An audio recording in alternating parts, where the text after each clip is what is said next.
세상 모든 만물의 시작과 인류의 기원에 대해서 기록하고 있는 창세기의 말씀이 지난주로 끝났습니다. 오늘부터 출애굽기 말씀 속으로 들어오게 되었습니다. 창세기를 시작의 책이라고 한다면 출애굽기는 해방의 책이라고 합니다. 하나님께서 이스라엘 백성을 해방시켜서 하나님 백성으로 삼으시는 이야기입니다. 창세기와 출애굽기 사이에는 430년이라고 하는 시간의 간격이 있습니다. 요셉이 애굽의 총리 대신이 된 후에 아버지 야곱과 70명의 가족들이 하나님의 명령을 따라서 요셉이 있는 애굽으로 건너오게 되었습니다. 애굽으로 오게 된 야곱은 그토록 그리던 사랑하는 아들 요셉을 만났습니다. 죽은 줄로 알았던 이 요셉을 만난 야곱은 내가 너의 얼굴을 보니 지금 죽어도 족하다 라고 하는 말로 그 아들을 본 기쁨을 표현을 했습니다. 바로 왕과의 만남도 가졌던 이 야곱은 그의 가족들과 함께 애굽의 비옥한 땅 고센 땅에 거주하며 살게 되었습니다. 그들은 거기서 생활하면서 생육하고 번성한 삶을 살아가게 되었습니다. 그러다가 야곱은 애굽에서 147세에 이 땅의 모든 생을 마감하게 되었고 요셉도 110세에 죽음을 맞이합니다. 시간이 흘러가서 이스라엘 자손들은 더욱 생육하고 번성하여서 강한 민족이 되었고 그 애굽의 온 땅에 가득하게 되었습니다. 그런 세월의 흐름 속에서 이 요셉을 알지 못하던 한 왕이 일어나게 되었고 그가 이스라엘 백성들을 그만 노예로 삼아버리고 말았습니다. 이스라엘 백성들이 노예 생활을 하면서 약 430년의 시간이 흐른 후에 마침내 하나님의 때가 되었습니다. 하나님은 이스라엘 백성을 출애굽시켜서 인류 구원의 도구로 사용하시기 원하셨고 그래서 먼저 모세를 불렀습니다.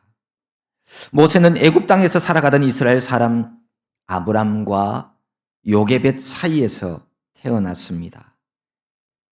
애굽 사람들은 학대를 받을수록 더욱 번성해가고 강해져가는 이 히브리 민족 이스라엘 백성들을 두려워하기 시작했습니다. 그래서 바로 왕은 이스라엘 백성이 아들을 낳으면 무조건 다 죽이도록 명령을 하였습니다. 모세는 바로 이런 시기에 태어나게 되었습니다. 어머니 요게벳은 아이를 낳고 나서 석 달 동안은 숨겨서 이 아이를 잘 길렀습니다. 그런데 그 아이가 이제 울음소리도 커지고 더 이상 숨길 수 없게 되어지자 갈대 상자를 만들어서 나일강에 이 갈대 상자를 띄웁니다. 그런데 이 아기를 그 나일강에 나왔던 바로의 딸 공주가 발견하게 되어지고 이 아이를 데리고 가서 모세는 목숨을 건질 수가 있었습니다. 그래서 모세라고 하는 이름, 이 이름도 물에서 건져내었다라고 하는 뜻을 가지고 있습니다.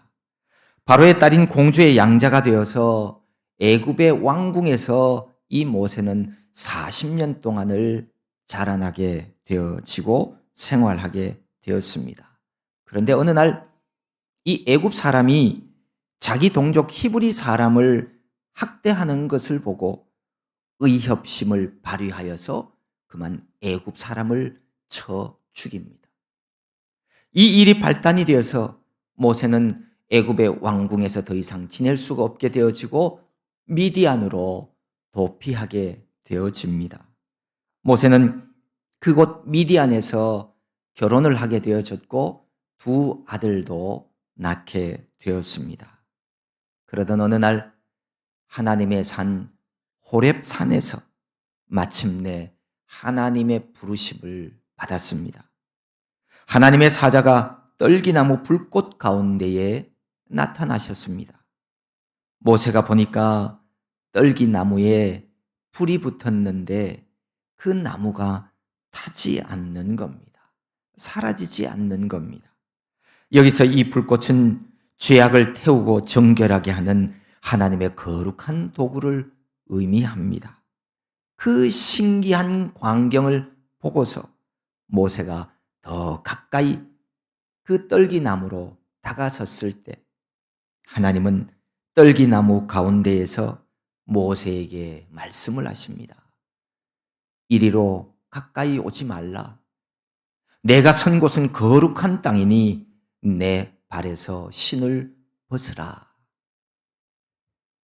죄악된 인간과 하나님 사이에는 좁힐 수 없는 간격이 있습니다. 에덴 동산에서 범죄하기 이전 사람은 하나님과 대면하며 교제할 수 있었습니다. 하지만 선악과로 인해 불순종의 죄를 범한 이후에 인간은 자기 스스로의 힘으로는 하나님께 감히 가까이 갈 수 없는 그런 존재가 되고 말았습니다.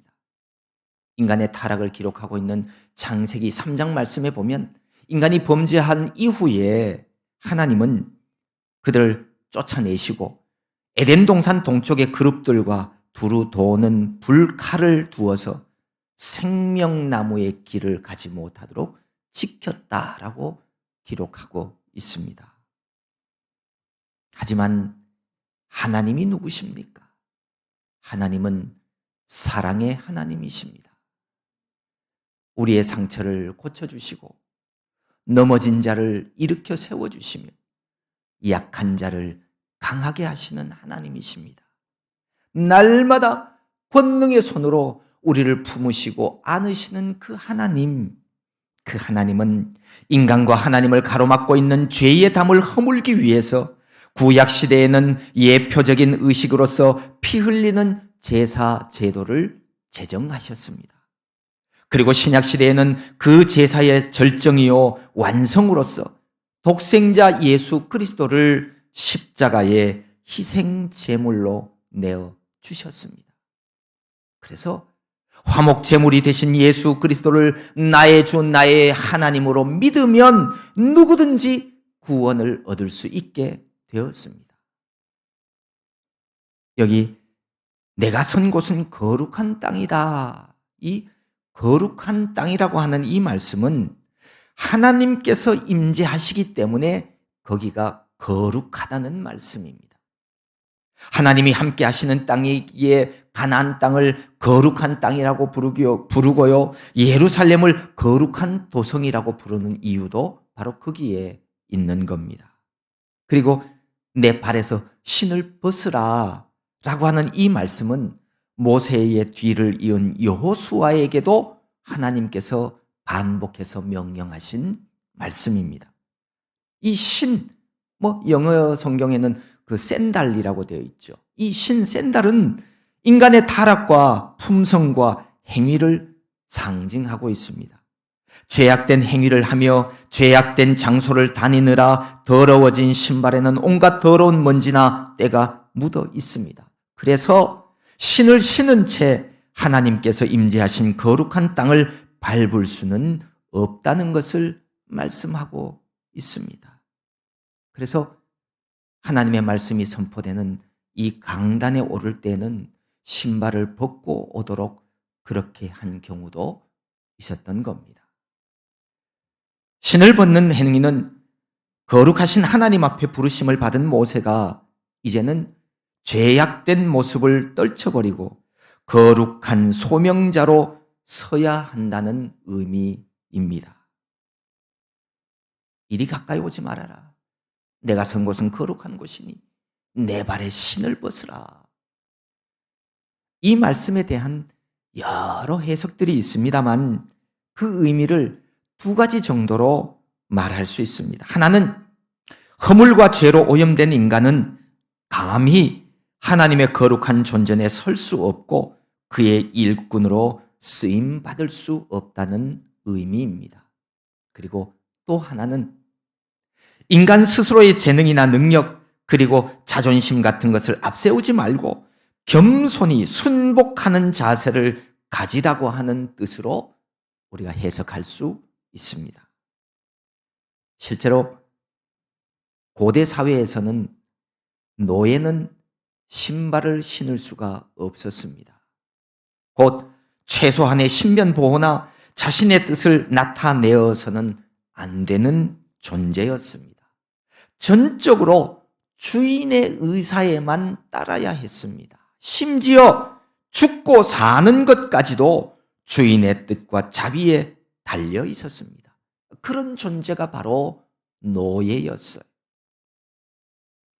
누가복음 15장에 흔히 우리가 돌아온 탕자 이야기라고 하는 그 말씀에 보면 집을 나간 아들이 아버지 집으로 돌아왔을 때 그 아버지가 잔치를 베풀죠. 좋은 옷을 입힙니다.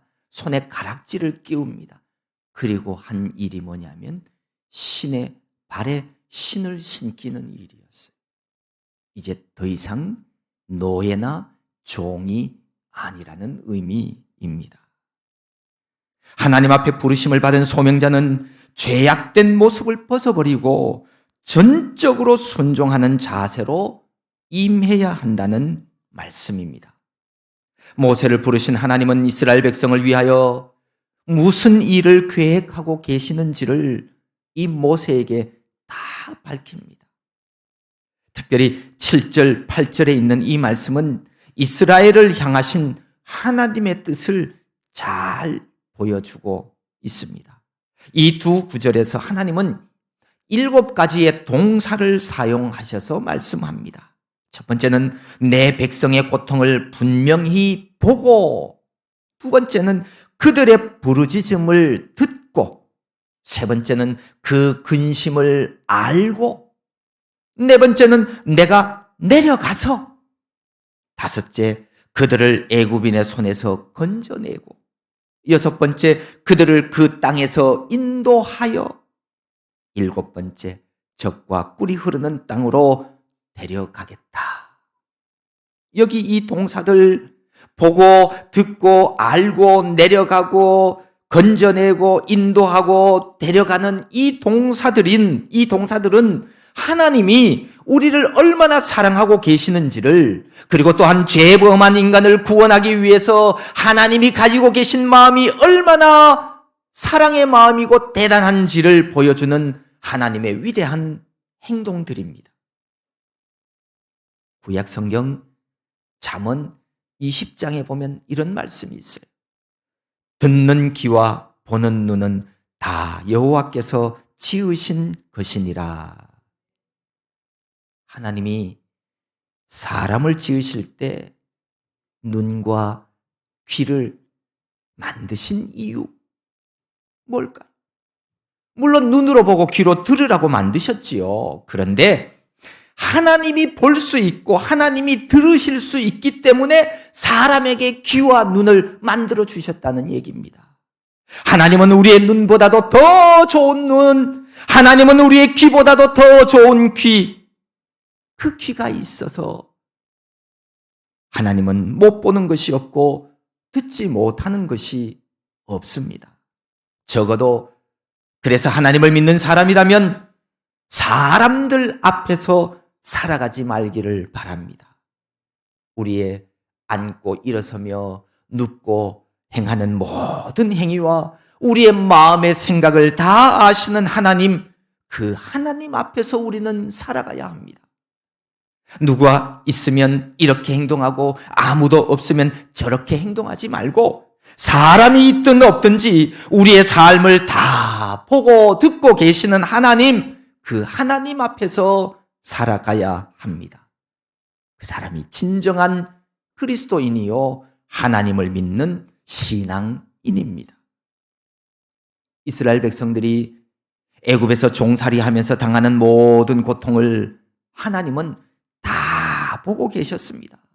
그들이 힘들고 어려울 때 부르짖는 소리, 신음소리 다 듣고 계셨습니다. 그래서 그들의 근심을 마음 아파하셔서 친히 인간 세상에 내려오시겠다고 하십니다.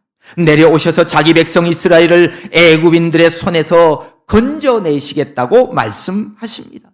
그리고 자기 백성 이스라엘을 고통하는 그 땅에서 인도하여 내어서 젖과 꿀이 흐르는 땅으로 데려가겠다고 말씀을 하십니다. 자신이 누구인지, 무슨 일을 하려고 하시는지를 모세에게 말씀하신 하나님은 이제 9절, 10절에 보면 그를 보내십니다. 이제 가라. 이제 내가 너를 바로에게 보내어 너에게 내 백성 이스라엘 자손을 애굽에서 인도하여 내게 하리라. 하나님은 애굽에서 종살이하는 그의 백성 이스라엘을 구원하기 위해서 모세를 부르셨습니다. 하나님이 부르시는 것을 소명이라고 하고요. 소명자에게 하나님이 맡겨주신 일을 사명이라고 합니다. 하나님의 소명과 사명 앞에 사는 것이 우리 사람에게 있어서 가장 아름다운 삶입니다. 게으름과 나태함에 길들여진 사람들은 할 수만 있으면 안 해. 나 아무것도 일 안 할 거야. 일 안 하고 지내려고 합니다.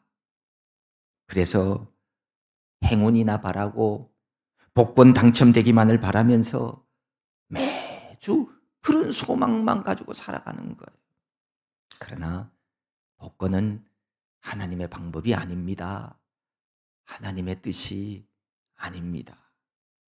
정말로 사람이 아무 일도 하지 않고 사는 것이 그게 행복하고 좋은 삶일까요? 인생의 연륜을 가진 사람이나 조금만 철이 든 사람이라면 그게 아니라고 하는 사실을 잘 알 수 있습니다. 하나님이 주신 사명을 가지고 일할 수 있는 사람이 복된 사람입니다.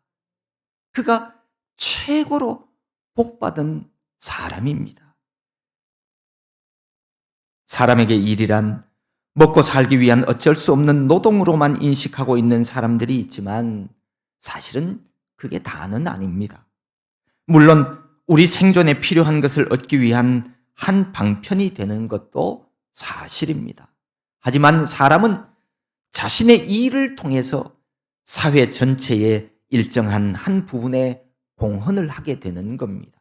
역할을 하는 것이지요. 또한 자신이 하는 일을 통해서 거기에서 삶의 보람을 찾게 되어지고요. 성장과 인격의 성숙을 이루어가는 방편이 되기도 합니다. 그리고 보다 더 중요한 것은 사람은 사명을 통해서 자신의 존재 이유를 발견하게 되어집니다. 사람의 노동과 일을 죄의 형벌로 인한 결과물로 알고 있는 사람들이 있습니다. 하지만 그렇지 않습니다. 불순종하여서 선악과를 먹은 아담에게 하나님께서 그렇게 말씀하셨죠. 너는 내 평생에 수고하여야 그 소산을 먹으리라. 이 말씀만을 보고서 이 말씀을 근거로 해서 그래, 일하는 것은 일은 하나님이 주신 벌이야. 이렇게 생각하는데 사실은 그렇지 않습니다. 자세히 성경을 보면 인간이 타락하기 이전에 이미 하나님은 인간에게 일을 주셨어요. 창세기 2장 15절에 보면 이렇게 말씀합니다. 여호와 하나님이 그 사람을 이끌어 에덴 동산에 두어 그것을 경작하며 지키게 하시고, 사람에게 하나님이 창조하신 이 세상의 땅을 경작하고 지키는 일을 아담에게 주셨습니다. 하나님은 남자와 여자를 창조하시고 그들에게 복을 주시며 생육하고 번성하여서 땅에 충만하라, 땅을 정복하라고 말씀하셨습니다. 그리고 땅에 있는 것이나 하늘에 있는 것이나 바다에 있는 모든 짐승들을 잘 다스리라고 하셨습니다. 누구든지 사람은 하나님이 주신 일을 행하며 기뻐하고 즐거워하며 하나님이 섬기며 사는 삶을 살아야 합니다. 이것보다도 더 기쁘고 복된 일은 없습니다. 해야 할 일이 없고 필요하지 않는 인생은 이 세상에 없습니다.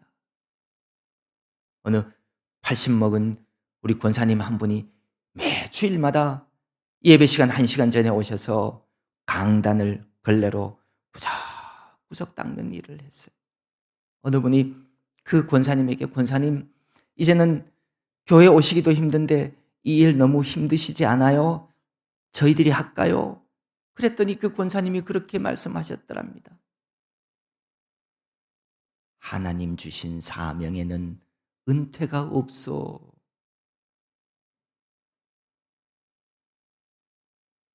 그저 우연히 이 세상에 태어난 사람은 단 한 사람도 없습니다. 지구라고 하는 땅덩어리 위에 의미 없이 던져진 존재는 없습니다.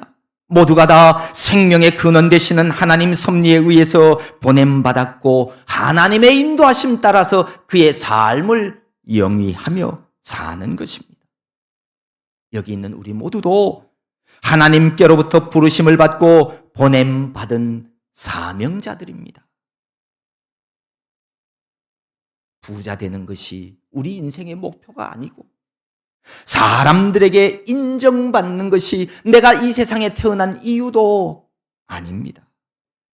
내가 죽은 후에 내 이름 석자 남기려고 발버둥 치지도 마십시오. 의미 없어요. 흔히들 그렇게 말하죠.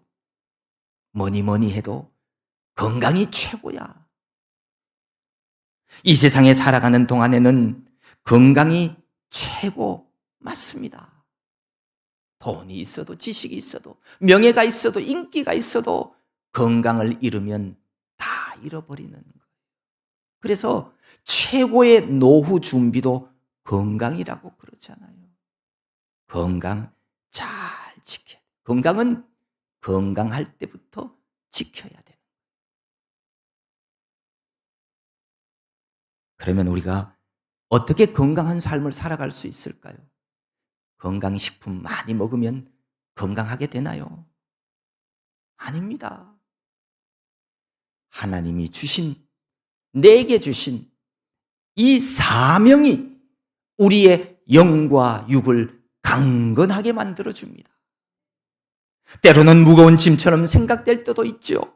때로는 나를 얽어매는 부담스러운 것처럼 생각되기도 하지만 사명을 가지고 살아가는 사람들이 정말 이 세상에서 가장 건강한 삶을 살아낼 수가 있습니다.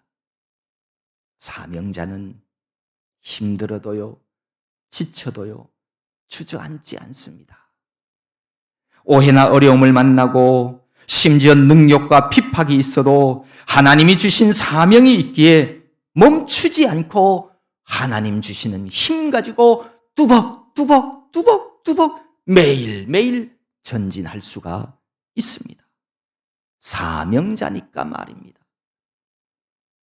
굳은 마음과 하나님 주신 강건한 육체와 영으로 하나님과 연합하여서 선하신 주님의 일에 동참하는 생활을 하니 그의 육체와 그의 영이 건강하지 않을 수가 없습니다.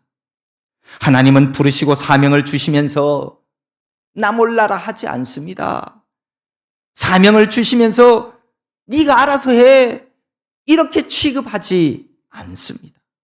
하나님은 반드시 사명자를 지켜주시고 보호해 주십니다. 하나님은 사명자에게 은혜 베풀어 주십니다.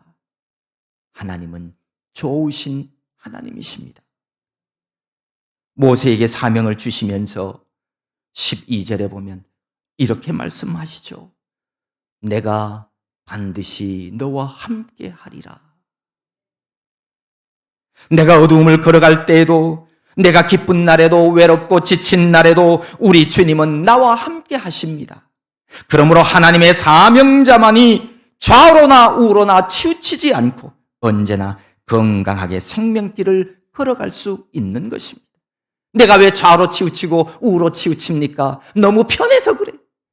하나님이 주신 이 일을 다 팽개쳐버렸기 때문에 바른 길을 걸어갈 수 없는 거예요. 자전거를 타보셨죠? 열심히 밟지 않으면 그 자전거는 반드시 좌로나 우로나 넘어지게 되어 있어요. 울산대 겸임교수로 재직하는 이선재라고 하는 분이 있습니다. 사진을 한 장 보여주시죠.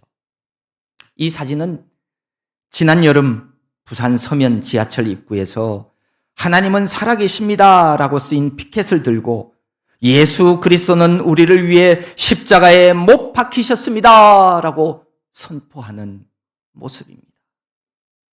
조금은 왜소한 체격, 부드러운 말투, 선한 인상, 아름다운 미소, 겉모습은 수줍음 많은 중년의 남자입니다. 그런데도 이런 모습으로 해운대 바닷가에도 지하철 입구에도 사찰 앞에서도 대학 캠퍼스 등 장소 불문하고 하나님께서 알려주시는 곳이면 어디든지 달려가서 우렁찬 목소리로 길거리 복음 전도자로서의 온 열정을 쏟으며 생활을 하고 있습니다. 이분은 부산 해운대 사랑진 교회 집사입니다. 매주일 예배 후에도 해운대 어느 백화점 앞에 가서 찬양과 말씀을 선포한다고 합니다. 이 사역은 30분간 진행됩니다. 지나가는 시민들의 반응은 극과 극이라고 합니다. 은혜를 받는 사람들도 있고 무관심한 사람들도 있고 어떤 사람은 욕하기도 하고 어떤 사람은 지나가면서 우상 같은 걸로 툭툭 찌르기도 하고.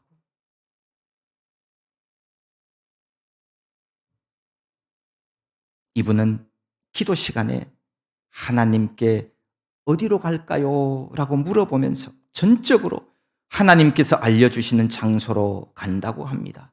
그래서 그는 늘 하나님은 나의 내비게이션입니다. 이렇게 표현합니다. 어느 날 해운대 지하철역 횡단보도에서 말씀을 선포했는데 지나가는 사람들이 좌우에서 아멘, 아멘 이렇게 하더랍니다. 그 소리를 들으니 마치 그 소리가 천국 백성의 소리처럼 들려서 이 사역을 멈추지 않고 계속한다고 합니다. 미술을 전공한 이선재 교수 부부는 월 1회 해운대에 있는 고아원에서 미술 지도를 한다고 합니다. 아내는 여자아이들, 이 교수는 남자아이들을 가르친다고 합니다. 부부는 한 목소리로 말합니다. 미술 지도뿐만 아니라 하나님께서 지혜를 주시고 가슴으로 기도하니 아이들이 변화되고 회복되었어요. 그 모습을 보며 감동하고 있다고 말합니다. 그들 부부는 미술을 통해 하나님의 방법으로 치유하는 센터를 운영하는 것이 꿈이자 바람이라고 비전을 말하기도 했다고 합니다. 이선재 집사, 이분은 처음부터 크리스찬은 아니었습니다. 과거에는 기독교를 가장 싫어했던 사람 중에 한 사람입니다. 자기가 가르치는 제자들 중에서 교회 다닌다고 그러면 그 학생을 제일 싫어했대요. 이 교수는 불교 신자 가정에서 자랐고 모친은 팔공산 등 유명 사찰과 철학관을 다녔던 분이었습니다. 이런 가정에서 자란 이 교수가 아내를 만나고 나서 변화되었습니다. 3대째 신앙 가정에서 자란 아내가 기도하는 모습이 형식적이지 않고 너무 자연스럽게 기도하는 그 모습에 매료되었다고 합니다. 연애하던 시절 아내에게 나를 사랑하느냐, 하나님을 사랑하느냐 라고 물었더니 이분이, 아내 된 분이 하나님요 이렇게 대답하더래요. 그래서 좀 마음으로는 섭섭했지만 이 사람의 신앙의 진실성을 알게 되었다고 합니다. 이선재 집사, 그도 우리가 살아가는 이 시대에 하나님의 부름을 받은 사명자로 이 땅의 삶을 살아가고 있는 한 사람입니다. 이사야 선지자처럼 맨발로 30여 년 동안 지하철을 누비고 다니면서 애국 정신과 그리스도의 사랑을 전했던 최춘선 할아버지를 우리는 기억합니다. 그 할아버지가 남긴 말씀처럼 사명은 각자의 것입니다. 모세와 똑같은 사명을 우리가 받은 것은 아니지만 우리도 하나님께 부름받은 사명자들로서 이 땅에 나그네 길이요 순례자의 삶을 살아가고 있습니다. 한 영혼을 살리고 하나님의 영광을 위한 사명입니다. 하나님은 우리들에게도 모세처럼 신을 벗으라고 말씀하십니다. 하나님께 부름받아 맡겨주신 주님의 뜻을 위해 살아야 할 사람들은 이제 죄로 오염된 마음과 손과 발을 깨끗이 해야 합니다. 내가 주인된 삶을 청산하고 주님을 나의 주인 삼고 살아야 합니다. 우리도 신발 벗은 종이 되어서 우리 주님과 동행하며 하나님이 주신 사명을 가지고 거룩한 삶을 살아가는 저와 여러분 모두가 될 수 있기를 소망합니다. 하나님 아버지 고맙고 감사합니다. 우리를 불러주시고 우리에게 귀한 하늘의 사명을 주시니 감사합니다. 모세처럼 우리도 날마다 정결한 삶을 살며 하나님이 주신 사명자로서의 삶을 살아가는 우리 모두가 되게 하여 주시옵소서. 예수님의 이름으로 기도하옵나이다. 아멘.